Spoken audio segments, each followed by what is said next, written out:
Right. Hello, everyone. Nice to meet you all. My name is Dr. Giles Morrison. I am the chair and founder of the Black UX Society, and welcome to our launch event today.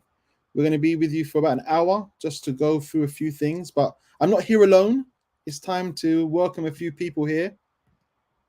We've got Emmanuel, Melissa, Byron, Darren. There's another one of our colleagues who wasn't able to join us today, but we've got a lovely little video that we'll have for him to share and introduce himself. So yeah, hi everyone. Yeah, let's get going then. Yeah, let's start with the introductions. I think I will probably come afterwards. I'll let you go next, Manny. Introduce yourself. Hi everyone, I am Emmanuel Adegbe. I am a UX designer, currently in the Caribbean, and I am the community manager for the Black UX Society, and I'm here to answer and help you through your journey as a member of the society. So feel free to reach out to me anytime. Wonderful. All right. Moving on. Should we introduce you, Melissa? Yeah.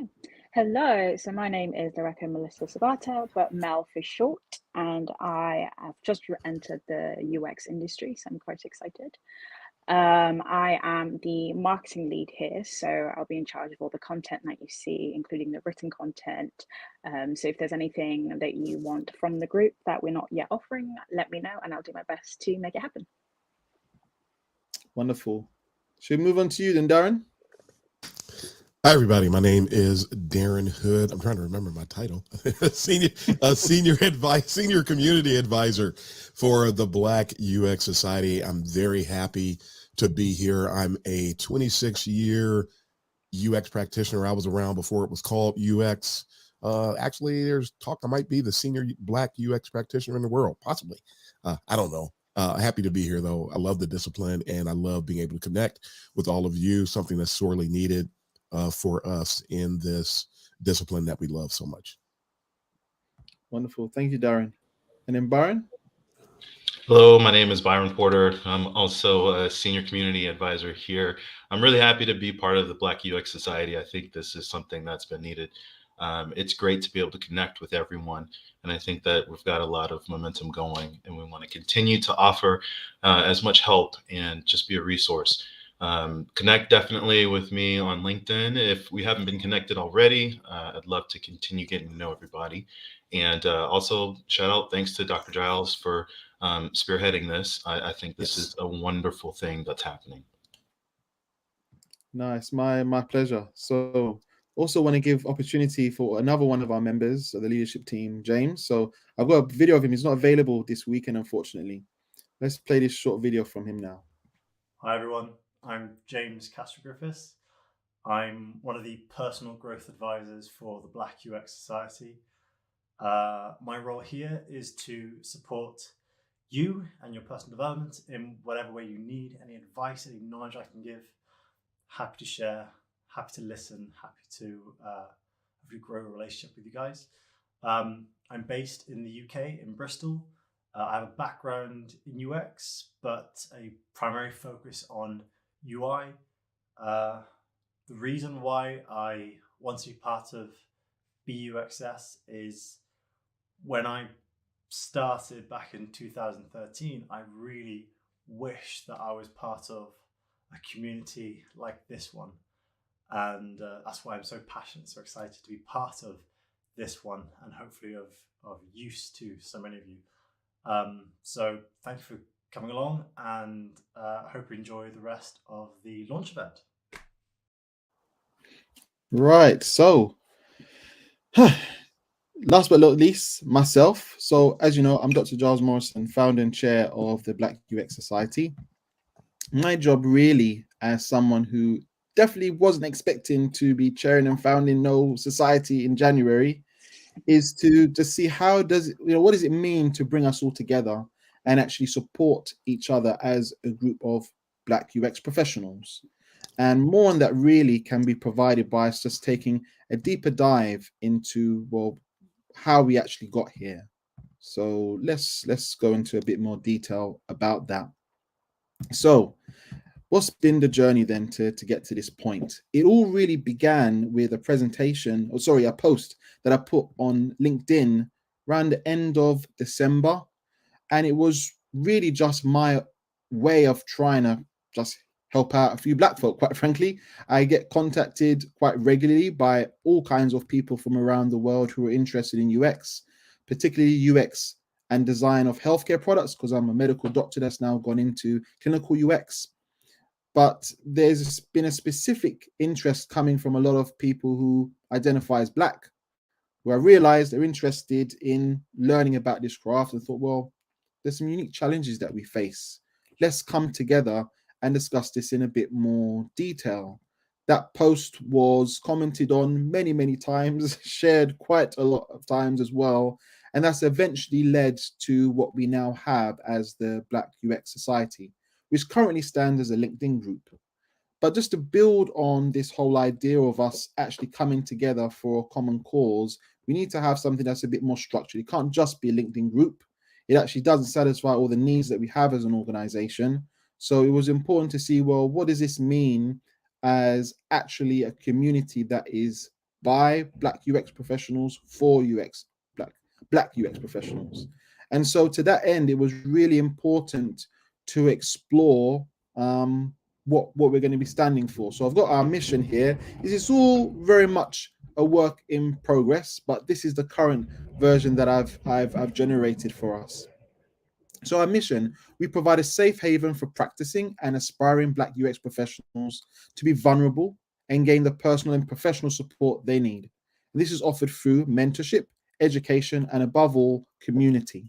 So we'll be going into a bit more detail about what that looks like in practice shortly. But I also wanted to explain our vision. So what do I see our future being from this point onwards? So our vision is that we are a well-respected and impactful global community. We live and breathe encouraging, equipping, and empowering Black UX professionals.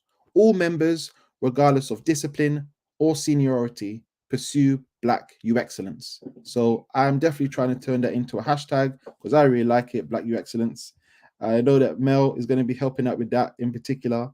But yeah, it's really important that we recognize that as a community, we are very powerful. You may notice from posts that I leave as comments that I mention regularly that we are stronger together, and it's the truth.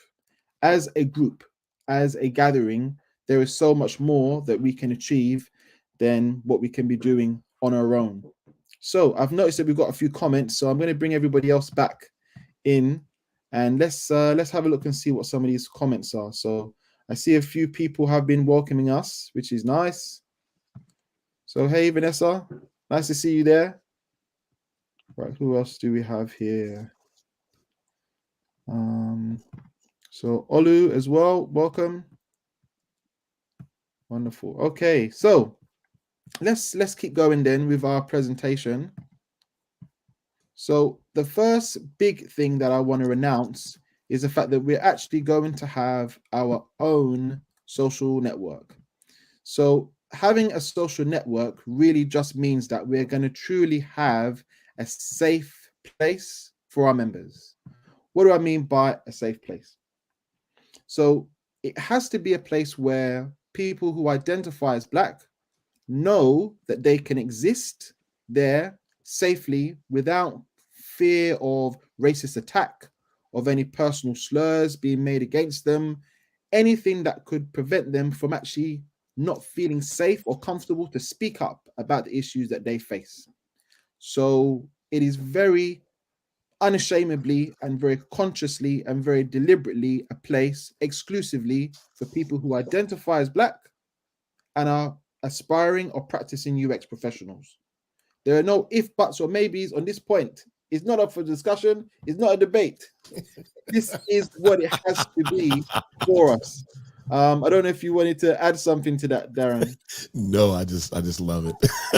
Yeah, I didn't know you could hear me. Yeah,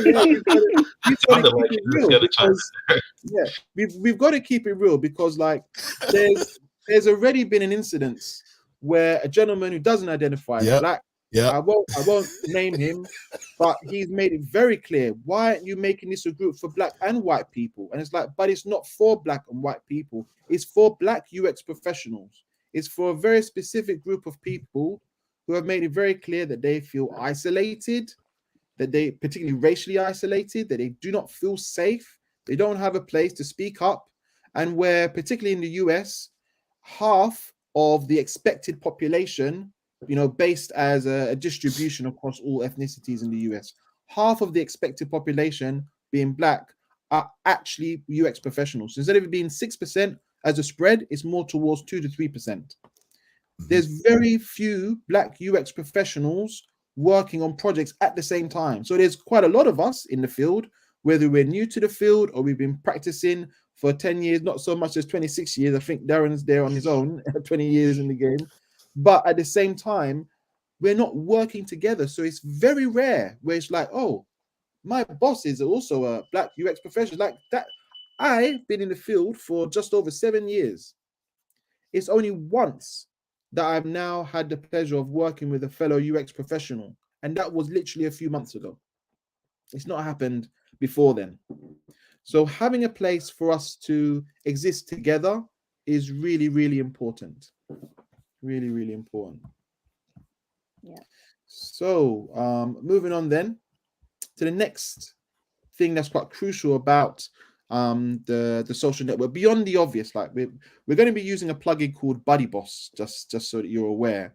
And BuddyBoss is a great plugin for WordPress that allows you to have everything you would expect from a social networking platform. So you can have your own profile, and we're very conscious of the fact that it's not just name and like gender and location. Like these are simple stuff that you find in other social networks. Like, are you a mentor? Do you need mentoring? What discipline within UX do you practice? And you don't have to limit yourself to just doing research. You may be someone that's focused on visual design. You may genuinely do front end and back end development. Let's know about this. And it allows us to not just understand each other on a deeper level, but for us to see why should we be connecting. And this leads on to our next big reason why we're going to be having our own platform, our own social network, is that we need to have a time bank. So a time bank, for those who are not already familiar, this is your ability to use time as a currency. So I could pay for 1 hour of Darren's time, which I probably am going to check in quite regularly, so that I can get some mentorship.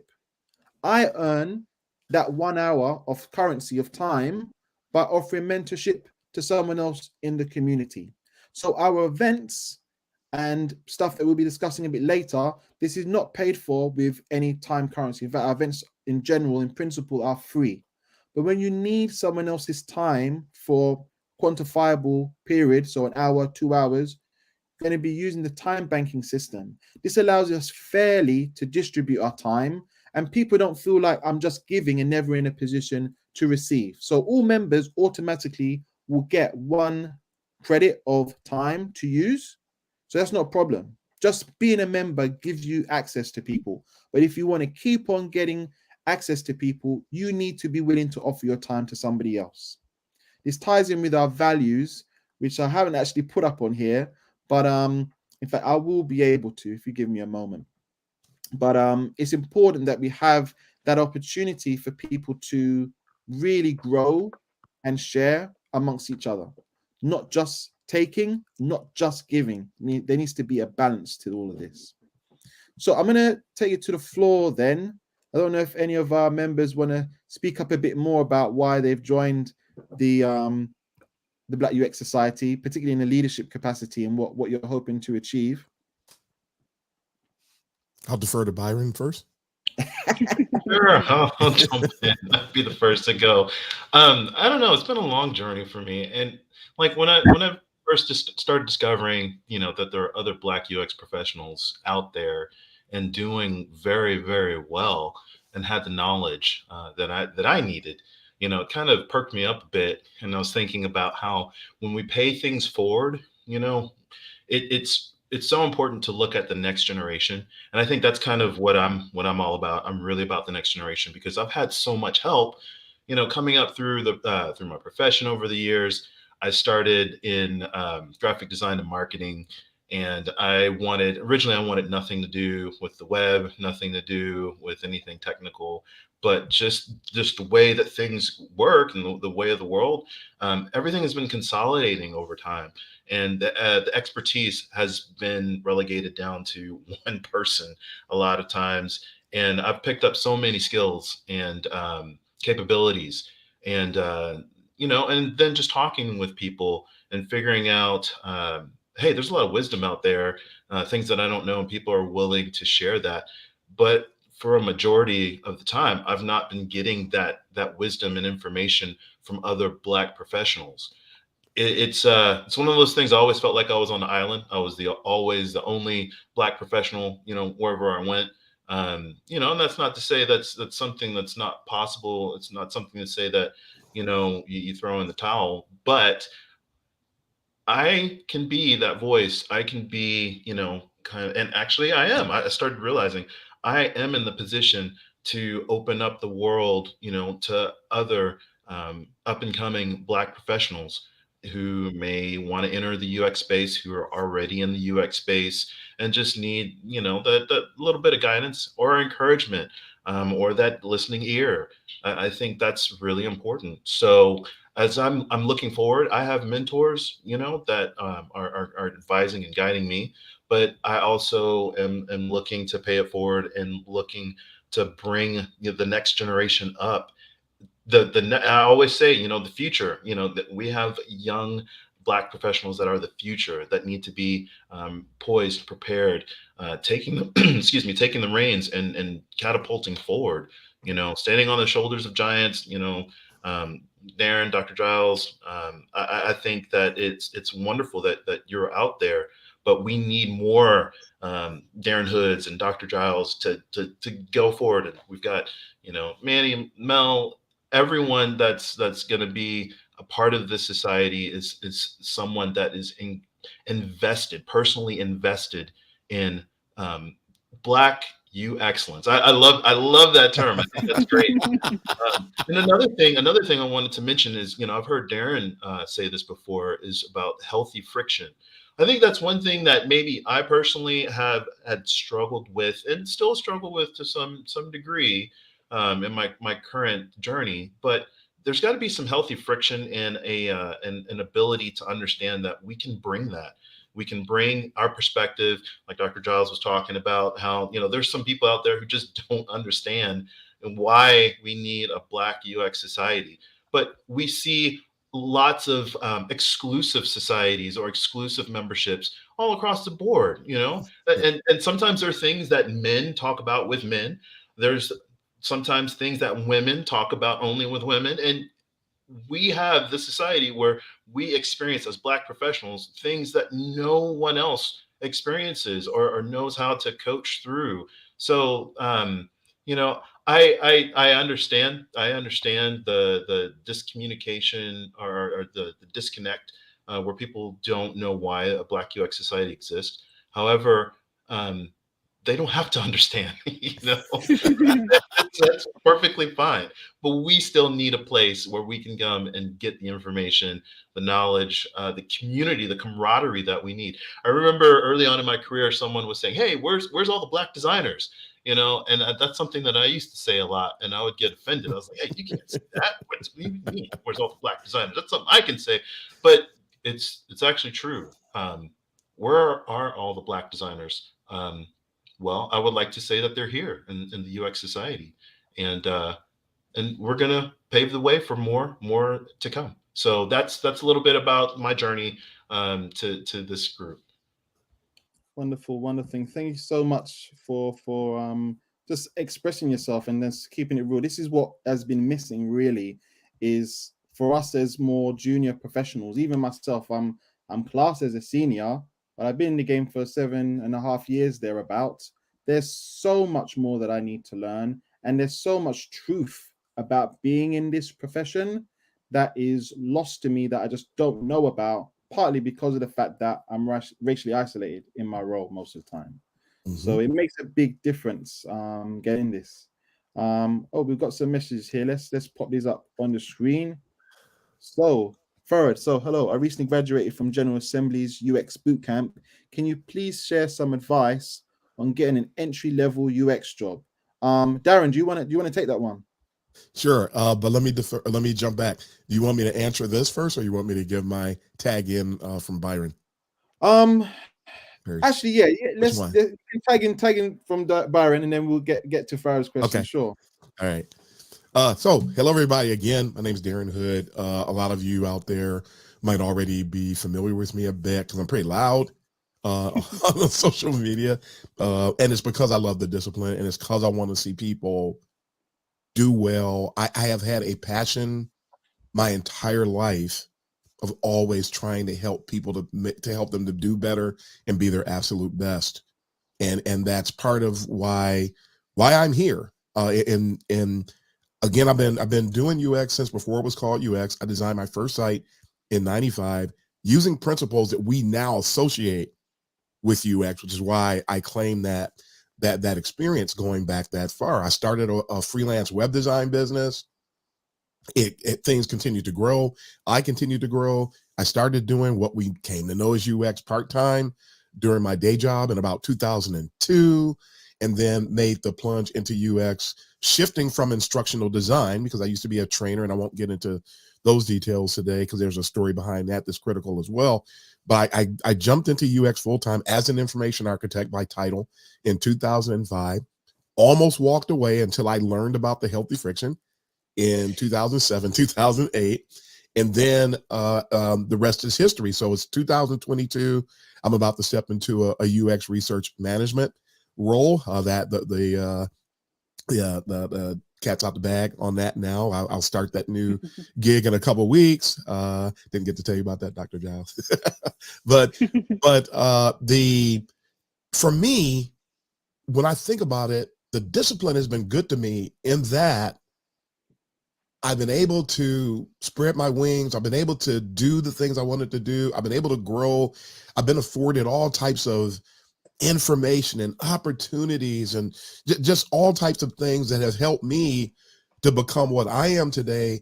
And when I mentioned what I said earlier for a reason. I said that it may very well be that I'm the senior practitioner in the entire discipline as a Black person. And someone referred to me, they called me the Jackie Robinson of UX. And yeah, but this ties into what I'm getting at here. I feel, and I've said this, you if you've ever heard any of my talks, you might have heard me say this before, and I think it's relevant today. I feel a sense of indebtedness that the discipline has been so good to me. Excuse me. I've been able to accomplish certain things. I've been able to do certain things. I've worked all the way up to the Fortune 50 in my career, even as a Black person, even though I experienced all the stereotypical, hey, you're a Black person, you shouldn't be here stuff throughout practically my entire career. I still feel a sense of indebtedness to the discipline. But when Dr. Giles started going in this direction and talking about what he wanted to do, that indebtedness then extended specifically to Black people. That Black people, a lot of times here in the States, I'm in Metro Detroit, Michigan. Hey, Ray, in Metro Detroit, it's interesting that Black people always want to, stereotypically, they want to be rap stars or they want to be basketball players. As Black people, we miss a lot of opportunities that are available to us, and I want to help right that ship. I want to help people grow. I want to help people get that first sort of almost segueing into Farah's question. I want to help people find that first job. I want to help people grow. I want to help people ascend the right way, because today, and some of you may have heard the talk I did on overcoming misinformation in UX today, it abounds. Like crazy. The UX education is broken. And without somebody to help you steer and navigate these really treacherous pathways and predatory people out here, and something that I referred to late, and I don't think Byron or Dr. Giles heard me talk about this recently, but we coined the phrase, the cult of oh my God, the term slipped my mind that quick, but resentment, the cult of resentment. There is a cult of resentment in UX today, and people don't realize that it's setting them up for failure. Because when you're in the UX community, it's not just you, it's the community. Everything you do impacts the entire UX community. UX is only 20 to 25 years old in mainstream business world. Only 20 to 25. And there's always somebody that doesn't understand who we are and what we do. And so if you're not just growing as an individual, but learning how you impact the discipline as a whole, and now we add another layer, you got to learn how you impact the discipline as a Black person. Because they see us differently no matter what we do and what we say. And so I feel a sense of indebtedness. I had to be here. I had to be a part of this. I have to support it. I have to support my melaninated brothers and sisters. I told you I was going to wear this. It is a custom-made melanin jersey. It is red, black, and green. We have to support one another because nobody else will. Yeah. Nobody, the guy, I remember when that person attacked Dr. Giles, he said Dr. Giles was racist for starting this. Yeah. There's a Black engineer society. There's Black architectural societies. There's Black electrician societies. Well, guess what? This guy is addicted to pioneering. Good. Thank you. Kudos to you, sir, for being a pioneer. We need to have a Black UX society, and to have it this early in the game is fantastic, and it is much needed. Now, there's going to be some caveats that go with that. And some of you know who I am. You know how vocal I am, but you know my passion too. Because a lot of people think I'm mean. They never heard me say a single solitary thing, and they think I'm mean. I'm not mean at all. I'm a big cupcake. I'm just, teddy bear, as my wife would call it. I'm a teddy bear, but I'm passionate. Don't mistake passion for anger. I'm passionate because guess what? That's a key ingredient to being successful. If you're passive, you're not going anywhere. You're going to be like this thing that happens in our society today, the participation trophy world. We're not here for participation trophies. Black people have to work twice as hard. I'm sure everybody's heard that. You have to work twice as hard as everybody else to get half the credit. So understand that and be ready to go to work. Don't come over here waiting for somebody to hand something to you. Go get it. This is it. Building on this then, we've got Farah's question here because yes, there will be times where it might feel like it's quite a level playing field. And but whether it is or isn't, there's still going to be specific stuff that you're going to have to do if you've done a boot camp to get into UX, particularly the General Assembly boot camp. From my experience, I've trained people through boot camps before. I'm creating my own clinical UX course, so it's not a boot camp. People who have never done UX before have to devote 12 months of their life to it. But the point specifically to you, Farad, I would say that in principle, you need to make sure that when you are presenting your portfolio, it isn't just about visuals. And then when you're even talking about being a UX professional, unless you just want to do visual design, make it clear that you are a data-driven UX professional, that you use facts, you use data that is objective as much as possible, that feeds into your process of providing recommendations to designers or actually doing the design work yourself. This needs to be revealed in your portfolio. Like I've seen a lot of portfolios of late for members of the Black UX Society where they've said that they've done surveys. Like, why did you do a survey? Why didn't you just do an interview? Like, what about your survey helped you? If you're saying you're doing interviews, did you only interview 2 people? Because there's probably not enough information. Like, why did you do the interviews? Not just what did you learn from it? Because if you don't explain why you're doing it and even give some indication of how many people you do the interviews with, suddenly it's like, well, actually, you just made up some stuff then, didn't you? And pretended to have some interviews. You need to make sure that you've got some evidence to back up what you're doing. It's even the very existence of the Black UX Society came from the fact that approximately 70 people explicitly asked to have this group created for them. Then within 3 weeks, we've had over 500 people join. There's evidence to say that it's needed. Therefore, we have to find ways to serve that community. So same thing, when you're dealing with your portfolio, make sure it clearly states how data has led to design. This is probably the best advice I can give you as someone coming from general assembly, because it doesn't mean that you're not learning enough. It's just that you now need to demonstrate, provide evidence that the learning that you've got is going to provide business value. You're working for an employer, for a client. You need to prove that you can solve an actual problem with the skills and knowledge that you've acquired. Your portfolio should provide evidence. Your CV should provide evidence. Your interview should provide evidence. It can't just be a new job title. That doesn't get you in. It might get you noticed, but it won't get you an actual interview, and it won't get you a job, generally speaking. Don't know if you wanted to add anything else to that, Byron. I agree with that because everything is so business driven. So if you can tie the ROI back to what you're doing, then you're going to get the support and you're going to get the funding. That's just the way it works for UX departments. For however many roles that are needed, you're going to have to prove to your decision makers, to the executives, that there is a case for why research and data drives design decisions. And it's really from a storytelling standpoint, and it is from a strategic standpoint. I think that a combination of being empathetic, your EQ, and your capabilities, your skill set is going to allow you to be able to speak to people, pivot when needed, facilitate alignment. I think that's what a lot of UX pertains to.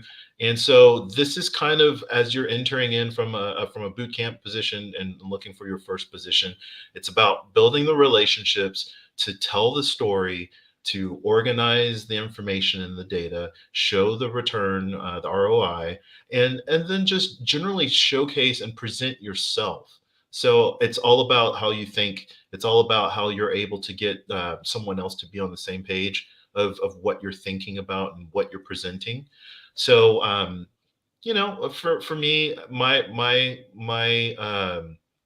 journey really came a lot about just building those types of relationships, listening and learning what people respond to, and understanding what they're probably trying to get at, and then learning how to bridge that gap. So that's I think that's probably a good start. Cool. Darren, is there anything else that you want to add to that? Absolutely, and I'll be as fast as I can because sorry, I pulled my soapbox out earlier. And of course, as you know, I am the person who says the things that nobody ever wants to say, and I say it because I care. Please know and understand that. And so at any rate, 3 quick things. Number 1, I'm going to recommend, as you seek that first entry-level job, and I have been either a person who has been a hiring manager or someone that has a role in hiring entry-level people. So this is part of what's behind what I'm about to say. Downplay the boot camp. A lot of people, they don't realize when they sign up at boot camps that they become quote unquote infected with certain things. They become these huge boot camp support people. Well, when you're trying to get a job, your boot camp is not as important as you. So you have to downplay the boot camp. And truth be told, and the boot camps won't tell you this, when you apply for certain jobs at certain companies, if they find out that if it's overblown, the boot camp presence is overblown in your presentation, they will actually cut you off. So if you graduated from a boot camp, you graduated from a boot camp. But don't wear a boot camp t-shirt and then say boot camp 10 times in the first 5 minutes of the interview. And I'm hyperbolizing to make a point. Downplay it. So you could just say, like the question, I just recently graduated from a boot camp. You don't have to, don't name drop General Assembly because it can work against you actually more than it can work for you. So just give you that harsh reality that a lot of people don't like to hear, but it's true. Number 2, when you get that interview, because the resume gets the interview. Not only have I been doing these things for years, but I've been an HR generalist before as well. The resume gets you the interview. Portfolio doesn't get the interview. The resume, if your resume doesn't make sense, they're not even going to look at your portfolio. So make sure that your presentation as an individual is strong, and you must make sure that you demonstrate your personal qualities, because as a person who hires and recruits entry-level people in the position I'm in currently, it's about the passion. I don't even care what's in your portfolio. I want to see your storytelling. I don't care what's in your portfolio. One thing I don't want to see is if you lie, because a lot of people today think they can lie their way into UX positions. As soon as I catch you in a lie, I'm flushing you down the toilet. You're done. And I'm going to remember you too. 5 years from now, we run into each other and meet up. I'm going to remember you. Oh, it's that liar. How you doing? So demonstrate your personal qualities, most notably passion for an entry-level person. You don't have experience. You're an entry-level person. So what are you going to talk about? Yeah. It's who you are as an individual that is going to ride with you throughout your career. That's your currency, your passion and your inquisitive nature. And number three, as I wrap this up, see, I'm being short-winded for once. I did 2 critical articles you might want to see. Go to uxuncensored.media.com. You'll find one article. You actually find several, but in particular, I just published one called the UX Job Seekers Manifesto, because whether you realize it or not, the average bootcamp grad was infected with certain mindsets. It's very cultic when you really break it down, and you're going to need to lose that. So when you go through that manifesto, it will help you. You can look in the mirror and go, oh, yeah, I do think like that. Lose it. You want to excel? Lose it. I also did another article called Why New UXers Can't Find Their First Gig. And it gives 3 reasons. If you can look at those things and digest them, see the reality in them, don't worry about how it makes you feel. See the reality in them, apply it, is going to help you out quite a bit. Wonderful, wonderful. So thank you for Darren. Right, what we're going to do now, I want to just go through our values, just again, so that we can be aligned on what we're truly about. And one thing that isn't stipulated in our values, I don't even have a slide for it, but I just think it's probably worth mentioning, is when we talk about UX, we're not just talking about user interface design. In fact, we're not even just talking about creating a digital product. Even when you work as a UX professional, you don't actually just create experiences, because you can't create an experience technically. You can influence one. You know, what we actually deliver as products and services can more likely lead to someone having a positive experience, but we can't guarantee that the person does. But when we're working as UX professionals, it's anything that has been made by people. It's not just what already exists in the digital world or some physical products, anything that's been made. So if you're into UX writing, if you're actually an engineer, if you're, be it software development or physical products, if you're a service designer, you deal with strategy, all of this is still within the realm of UX. So I want to make sure that people don't feel that you have to now know how to use Figma to be in the Black UX society. It is not a requirement. It's quite a useful tool to have, but it's not the only tool out there in the market. So let's go to our values then. I'll spend a couple minutes just going through these.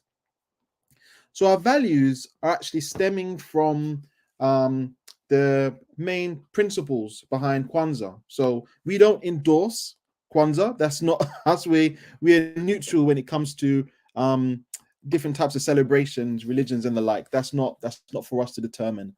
But it was quite inspirational what was done for the 7 principles that's used for Kwanzaa. We've adapted them and seen how they can apply to us as UX professionals, because we're a society. We're not just individuals here. We make up a community. So the first one then is Umoja. This stands for unity, to strive for and to maintain togetherness amongst all Black UX professionals, regardless of UX specialism, geographical location, or personal identity. The next one, this is the longest one, and you're going to forgive me with the pronunciation now. So this is Kujichagulia. Again, it means self-determination. I don't speak Swahili. This is not my main language. But this now, as you can see here, is about recognizing and embracing our unique identity as Black UX professionals and proudly contribute to making the world a better place through the work that we do. Let's keep going. Let's see how many of these I can pronounce and not embarrass myself. So Ujima, this is a collective work and responsibility to actively nurture and grow the global Black UX community together and accept the challenges and successes of fellow Black UX professionals as one's own. So it's really about us coming together and recognizing that a problem shared is a problem halved, so to speak. If we are working together when dealing with challenges, it becomes so much easier. In fact, it may be the only first step that you can take to truly bring change to yourself. You may feel so trapped that unless you've spoken to someone else who's gone through a similar experience, you actually don't feel like you're able to solve it on your own. So this is what this community is supposed to really be doing. Let's keep going. So Ujama, this is cooperative economics. So to actively utilize the products and services of Black UX professionals and the businesses of the wider Black community, sharing in the profit of enterprise. So the Black UX Society itself is in effect an NGO, non-government organization. It's a not-for-profit organization. We're all here volunteering our time when we are working for the Black UX Society. But there are going to be products and services that we need to thrive. And there's going to be products and services that can even come from members of the society. We should be giving such products and services, the suppliers of them who identify as Black, we need to give them first refusal. We need to be seeing how can we help fellow Black UX professionals, suppliers, producers, how can we actually support them? This needs to be something that we stand for, okay? It doesn't mean that we won't give money or time or energy to people outside of the Black community. The world is made up of all ethnicities, everything that can make humans different. This is not what I'm about, but I'm about actually recognizing that there's a specific set of professionals and people out there who can help us, who we shouldn't be ignoring. We should be actively trying to work with them. Let's keep going. So the next one now is NIA. So NIA is all about purpose. So this is to use our gifts, talents, knowledge, and network. So it's essentially people that are in our community to uplift fellow Black UX professionals, the wider Black community, and make the world a better place for all global citizens. It's very important to recognize that it's not just about us in the community, especially considering we're only supposed to be Black UX professionals. So if you need food, we're not in principle going to be able to help out each other very well if someone bought it. Like, we're not chefs, we're UX professionals. You know, we're not all developers, we're not all builders. Like, there's other aspects of the world that is far removed from what we deal with, but we can impact that in what we do. And we need to recognize that when we are making our products and services as UX professionals, that we are having a positive impact on the world. It might be through a very, very small intervention, very, very small change that we're bringing to the world, or one on a much larger global scale. It doesn't matter. Whatever you're doing, it should be something that's going to bring something better to the world. Right, let's keep going. So the next one, again, let's just not hold it against me when I pronounce names wrong. So this one now is Kuumba, right? Kuumba, I think is how you pronounce it. So this is creativity. To use our unique identity as Black UX professionals to create the best solutions to solve real problems for the benefit of all people. And this, to be honest, really ties back to what it is to be a UX professional. It's very much about trying to create solutions to real problems that's going to make the world a better place. This is what all UX professionals should be doing. If what you're doing is a waste of time, that you're just bored of it, if it's not going to make some positive impact in at least one person's life, why are you doing it? Really? This is the simple principle of working in business. Your whatever business, product, service you're providing should solve a problem. If it doesn't solve a problem, why are you doing it? So last but not least is Imani. Imani is about faith. This is to believe that all Black UX professionals and the wider Black community has and will continue to have an insurmountable value and positive impact on the world. Now, the big thing about this one, about faith, is really the fact that there's so much that we can do. Like, the potential that an individual has is so great. We can see, just as we on a Black History Month in the US, there is so much impact that an individual can have on the entire world. We must not devalue ourselves as individuals. We should not devalue ourselves as a community. We must recognize that there is so much good that we can do, specifically so much good that we can do together. Because as I've said before, we are stronger together. We must keep this in mind in everything that we're doing, to feel that actually there is better times ahead of us rather than expecting things to be worse. Doesn't mean that you're seeing everything with rose-tinted glasses. I'm not saying the world is perfect, but to recognize that together we can actually make stuff better. Not doing stuff on our own, doing stuff together. Right, that's me on that now. So let's get back to the comments. What I also want to do is bring back the rest of the team now. So let's see, we've got some more comments, I believe. What have we got here? So Ashley, I believe, left a message here, left a comment. So Ashley, you've asked, hi everyone. So thank you for creating this amazing space. As a recent UI UX bootcamp grad as well, do you have any advice, thoughts on accepting contract work to gain experience? Any best practices? So I'm going to jump in actually and answer that one a little bit. In principle, it really depends on what problem you're going to be solving when you're working as a UX professional, as a contractor, when you're starting out. Because in principle, if you don't have much skills, don't have much knowledge, you may not be able to deliver on the expectations of a client in that situation rather than an employer. They might at times expect that a contractor comes in and already has loads of experience. If you recognize that the problems that they have is ones that you can do, and it's going to pay you fairly, then I wouldn't say that it's wrong.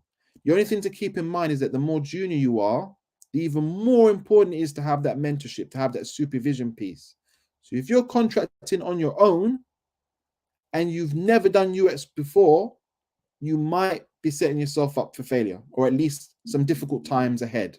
So I'm not saying don't do it at all, because especially if it's been hard to get in the job market, I can't tell you don't take a job. That's not appropriate. But tread carefully, because you could be setting yourself up for quite a lot of stress and heartache that might be comforted by getting a paycheck at the end of the month. Darren, I don't know if you wanted to chime in on this one. Sure. I'll piggyback on that. And I love the distinction you just made about there's a difference between contracting as an individual, like freelancing, in other words, or contracting with an agency, such as in the States, Tech Systems or somebody like that. When you contract through somebody like Tech Systems or an organization that goes out and finds temporary help, that's a great way to get some of that initial experience that you can build on for your career for later. If you go the route that Dr. Giles was just talking about, and you try to take on some freelancing contract work, and a lot of boot camps encourage people to do freelancing without telling them about the pitfalls. If you do that, you're running into some huge risks where if things that you do fall apart, they could actually sue you. There are insurance requirements when you set out to do things like that, and that insurance is actually very costly. So it's more than a notion to freelance from a UX perspective, and not really something that is advisable when you're brand new to the discipline. So if you're trying to get some real quick and dirty experience, and you have a recruiting house that can help you to find something and work through them, that's a great way to get started. Highly recommend it.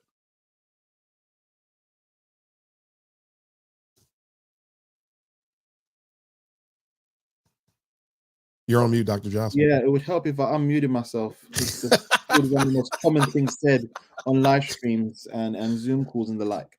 Now, I wanted to know, Manny or Mel, did you want to add anything to this? Considering that you're a lot more junior in the field, and Mel, you're just entering it. What's your thoughts of contracting as your first job? Who would like to go? I'll go first. Yeah. It is definitely very scary, because that's kind of how I'm going about entering the field. Because I'm one of those people that doesn't shut up So I've always been talking to people about UX, and this is what I want to do. This is where I see my life going, my career going, and people around me happen to be small business owners, and they've been like, okay, this seems really interesting. I'll take a chance on you. So I'm kind of going the freelancing route, but I'm surrounded by, all of you guys who, are very helpful, have been so helpful to me so far. And it's very scary, but this is how I guess life has turned out for me. I'm getting some really good experience. I'm getting to really get dirty and down with the principal, and I'm having lots of fun as well. So that's me.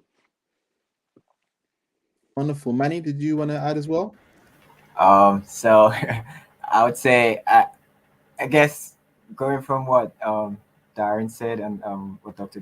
Giles said, when I first started out, I started out as a bootcamp graduate, and it wasn't the best. I'll tell you that, and it was quite difficult coming out, knowing that there were some gaps in my knowledge, right? And I had to do the work, right? It wasn't just me, coming out and knowing that, oh, I'm just going to go into the job and I'm going to get contracts and just put out jobs for me to get experience, right?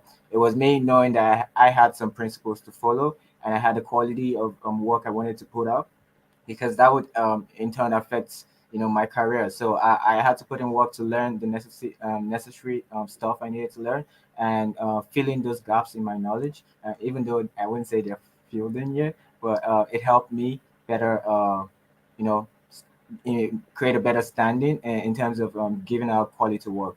So yeah, and being a part of this community is one way I think would help people who are just coming out of those boot camps and courses that provide UX knowledge. Yeah. Wonderful. Thank you for that, Manny. Right. So I think we're going to keep going with our presentation. A few more things that I want to announce for everybody. So we already know that we've got this Black UX Society social network. We know that we're going to have our own safe place. By that existing, we also know that we're going to have a time bank. Now, the other thing that I want us to go through now actually is just the next step of how we're providing value to everybody. And remember, this is all free. We're all volunteering our time here. So, but we're about that Black UX excellence. So we're not going to be offering anything that's rubbish. It's going to be high value, but it's still stuff that we're doing on a voluntary basis, because this is not a paid position. We're not wanting to take money from people. We want to give back. We want to support our community. So what does that look like then? What's next for us then? So the next thing really is events. We need to have some sort of events which allows us to, learn, to grow together. And so the idea here really to begin with is some sort of special lectures. We can have different types of lectures on all kinds of topics. And these topics could be, for example, being a Black UX team of one. This is something that I've got a lot of experience with. It's been literally the past 7.5 years. How to respond to racism in the workplace. This is a real issue that we can face if you're going to be the only person of color, the only person who's non-white on a team. Could also be imposter syndrome and how identifying as Black and being a UX professional specifically just gives you this very unique flavor of imposter syndrome. So these are specific topics that we can cover during these events. Another thing really like what's been happening organically during this session is specifically on the realm of a live Q&A. So we've had questions come to us now, and it's really, really important that we have that ability to learn from more senior professionals. So having dedicated events that are just allowing people like Darren, people like Byron, people like Corey Nelson, there's a few, DM Mooney, there's a lot of people in our community who have got a lot of experience. Just ask questions and learn and grow as a response. And in fact, I can definitely speak on behalf of a lot of more senior professionals that as they themselves give advice and guidance, they can learn from it as well. They learn from sharing. So let's keep going then. The other thing as well that we really need to do is some sort of group workshops. So this could be anything. It's just the fact that it is an activity done as a group that's interactive, and particularly we can deal with design challenges. So it could be that there's a specific brief that has been provided, and as a group, we work on it. We give ourselves a specific time frame, we conduct the research, or we're fed a research report, and then go through a creative process to come up with design ideas for it. Could be for a digital product, could be for a service. It doesn't really matter what it is. It's the fact that it's something that we can be doing together to learn from. And the other thing, and I'll love Darren to chime in because he's got a lot of experience with this, is UX chit chat. So an opportunity for a variety of UX professionals to come together and just talk about doing UX. Really, do you want to just talk about the UX chit chats that you do at the moment, Darren? Yeah, what we do with the UX Chit Chat Hour is that it was something that just came up, spur of the moment. Let's just get together. You know what? We talked about how great it is to just spend time talking to other UXers, just random coffee house conversations, we call it. And so let's just try it. And I found out about Air Meet, which you come in like Zoom, but you go to tables and you bounce around. It's a truly socially engaging kind of way to talk to people. You can have topics at different tables or not, and just jump around and talk to people. And we've been doing it now for over a year. It's been a big hit. There is no formal setup whatsoever. We welcome people and we go to the room and we talk. And you never know what the topic's going to be. You never know what's going to come up. But people they find it therapeutic. That's one of the big, probably the most prominent feedback we get is that it's therapeutic to talk to other UXers. It's nice to be able to talk to people who speak your language and know and have interest in the same things as you, and you come away invigorated, you come away empowered, you come away enriched. And so, yeah, it'd be great to see us do something like that because it's so powerful and it helps so much. It's not just somebody coming together and just yucking it up and nobody really getting anywhere. It's really useful and it's eye-opening for a lot of folks. Wonderful, wonderful. Thank you for that, Darren. So the other thing then is mentoring and coaching. Now, this is a really big topic, to be honest. It's what got us all started with this whole idea of having a Black UX Society. And it's really important that we have that opportunity to get mentoring in a group setting. So it's sort of happening here, sort of as we're having this launch event to have people ask questions and then we answer it. But it's continuing on the topic to keep going on a specific issue and making sure that someone with particular area of expertise is there to offer guidance, and that not just that it's a safe space to speak up about issues, but you get meaningful advice and guidance on what to do on a one-to-one basis. It's not just general advice. It needs to be advice that the individuals in that group setting can learn from.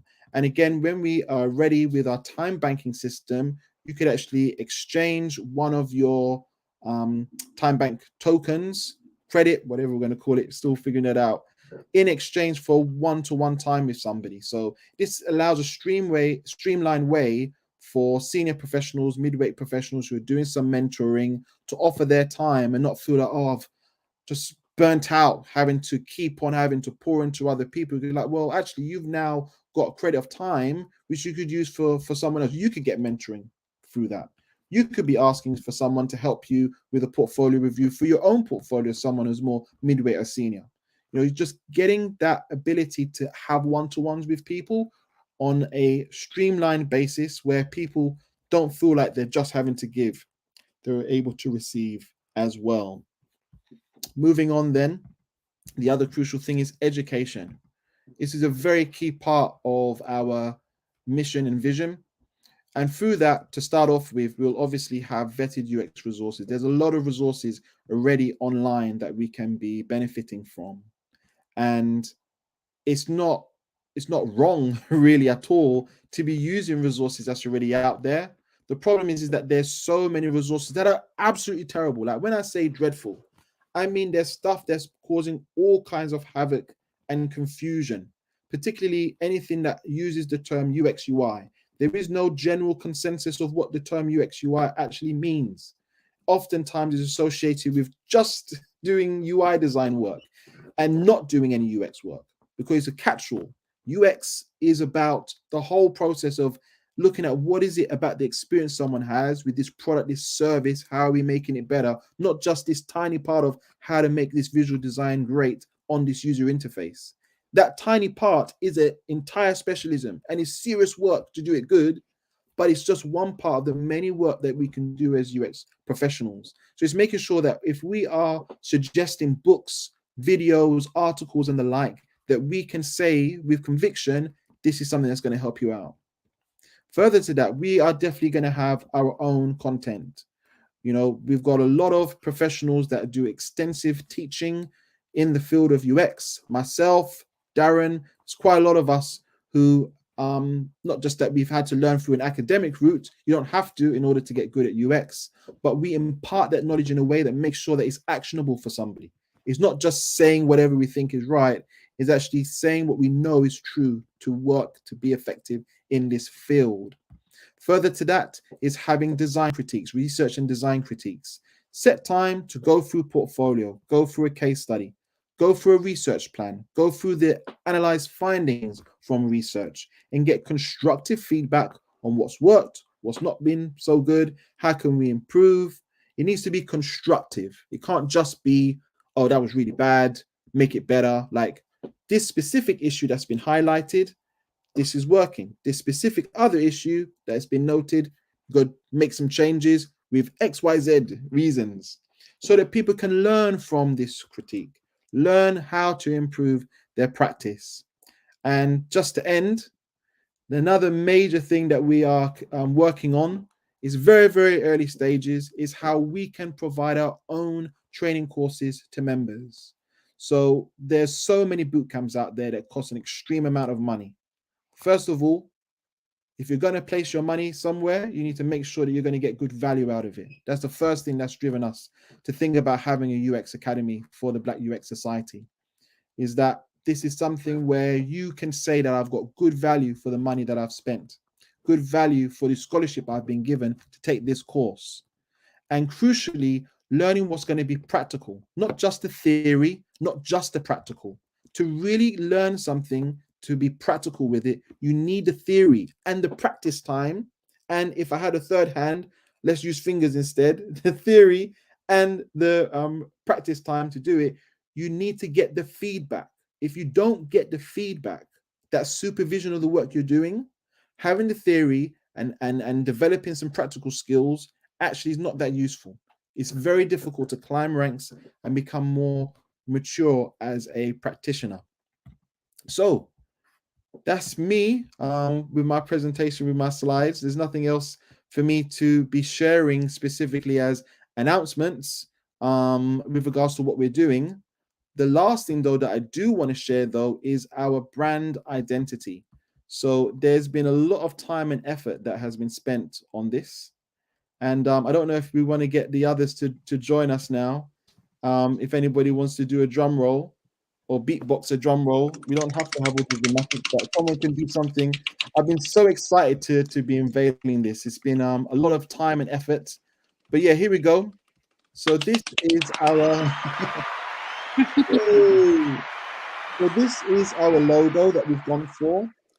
It's something as a shape that I think a lot of us should be familiar with if you've been on the LinkedIn group to see what we've been doing, what we've been working on and sharing and getting opinions on.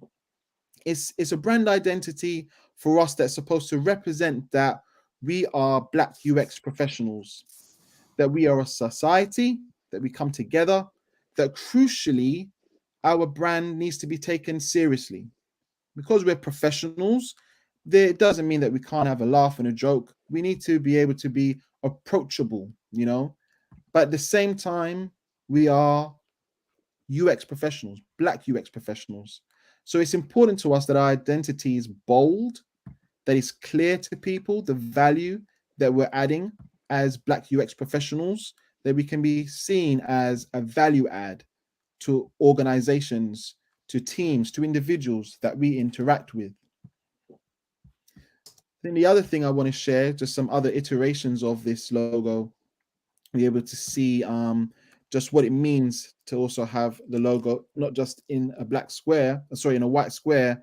If you add a little color to it, this is just one concept of how we can use the logo and use color just to enhance it. And then here we go again with it on a on a white background. So yeah, I really love the logo, the brand identity that we've got going on here. I'm biased because I was heavily involved in creating it, but yeah, we're really onto something here with the Black UX Society. I'm quite excited. Anything last words before we end out the show then, folks? I'll jump in quick. Just glad to see everybody here. I hope everybody has the same, it's sharing our excitement. I'm looking forward to the things that can and will be done, and how we can make a stand and help to support the fact that Black UX professionals do indeed have something to contribute. We are meant, as Dr. Giles said, to be taken seriously.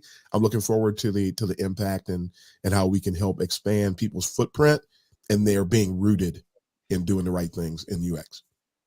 Wonderful, wonderful.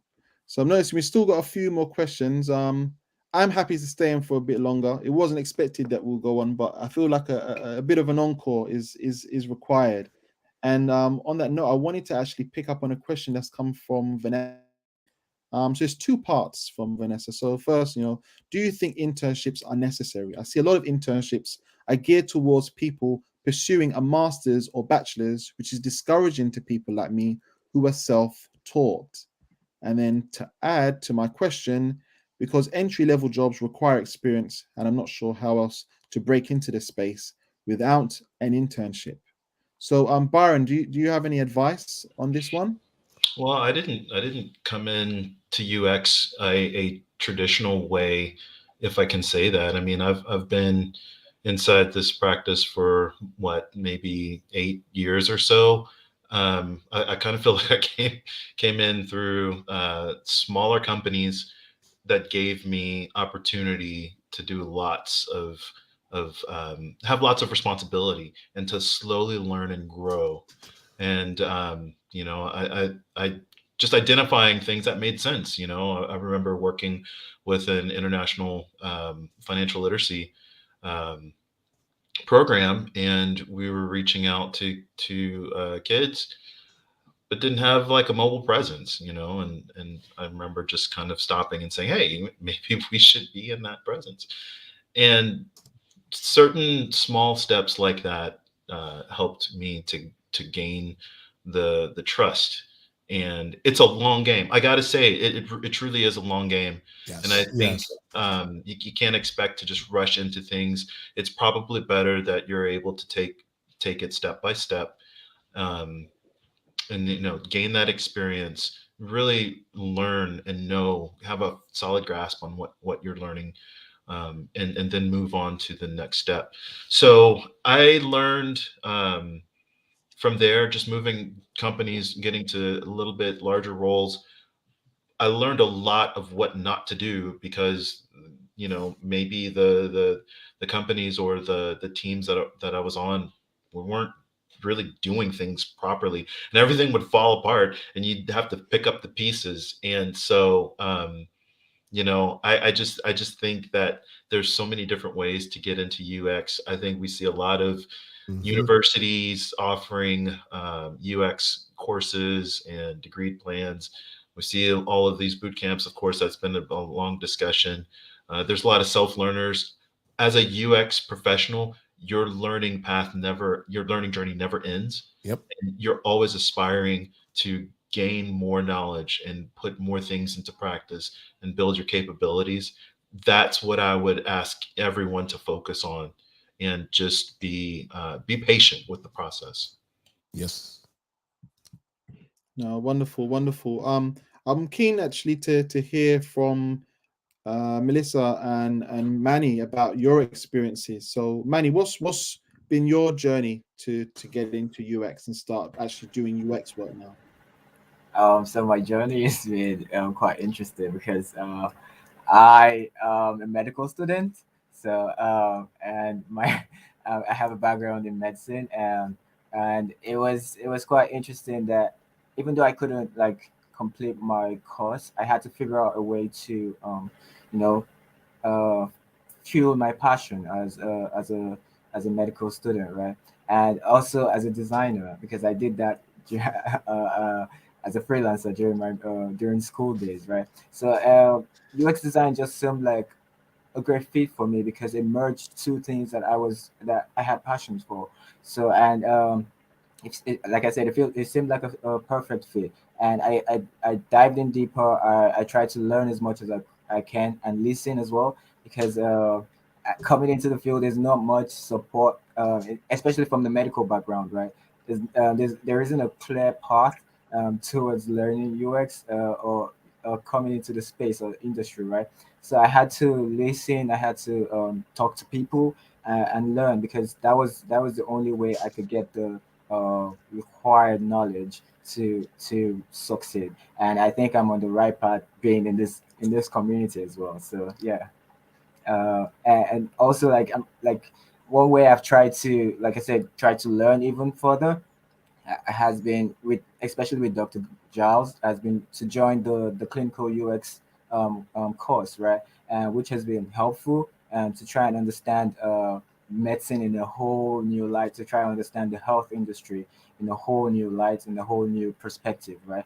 Like I said, it's just try to find the right people, the right leaders, the right people, advocates for UX, and that will get you even further than you imagine.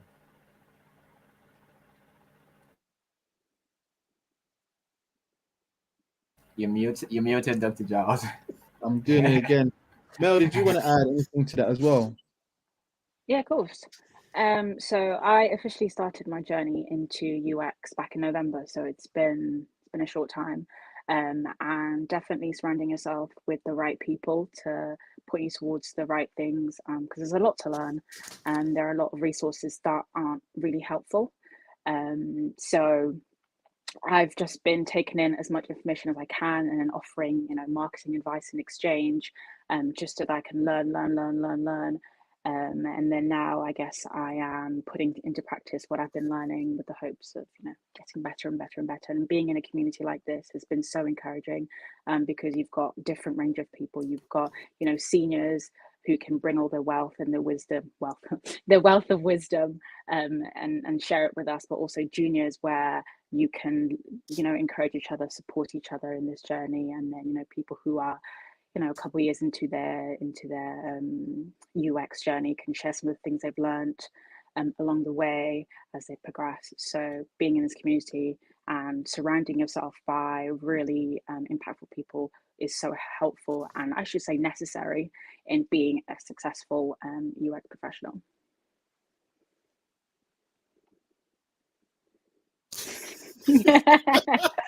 Keep doing this. Thank you so much for that, Mel. It's really great for you to share like that. So yeah, I think it's coming to time now for us. This is the first of many future events. There is so much more to come. Honestly, I cannot express how excited I am for what we have in store for ourselves. Once we've got our social network site up, give us weeks. So something between Valentine's Day and Easter, more closer towards Valentine's Day though. We'll have something for us this Q1 of 2022.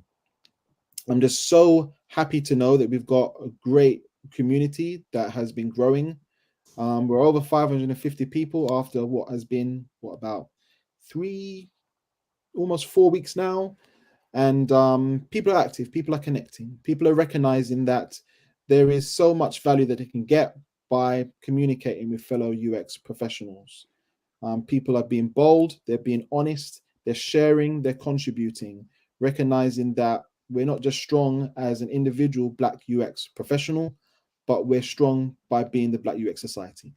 So on that note, it's bye from me, everybody. Let's say our goodbyes then. And yeah, we'll have more news for you very soon. Take care now. Bye, Bye. guys. Bye, everyone. Yeah. Bye.